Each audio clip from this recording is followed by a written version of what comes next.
পিএসের সামনে যেই আমাদের স্ট্রিটের যে গেটটা আছে এখানে পুলিশ নাকা থাকে চুরাইবাড়ি পিএসের।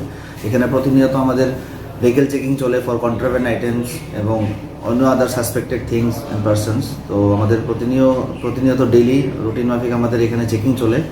গতকাল এবং আজকে চেকিংয়ের সময় আজ সকাল 10টার দিকে ত্রিপুরা রাজ্য থেকে আসামে যাচ্ছিল একটি গাড়ি NL02L3925, যেটি একটা গ্যাস চেম্বারের গাড়ি। ওইটাতে চেকিং চলাকালীন ড্রাইভারের চেম্বারে কিছু কন্ট্রাব্যান্ড আইটেম প্যাক পাওয়া যায়, যেটা সাসপেক্ট করা হচ্ছে ড্রাই গাঞ্জা।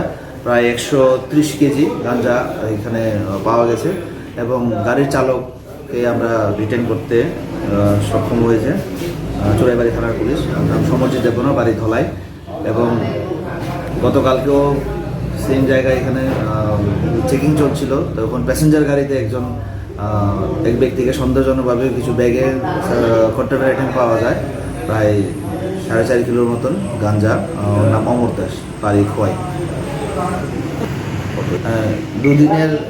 দুদিনে যা গাঁজা এখানে পাওয়া গেছে চুরাইবাড়ি গেটে চেকিংয়ে, তার আনুমানিক বাজার মূল্য প্রায় 15 লক্ষ টাকা।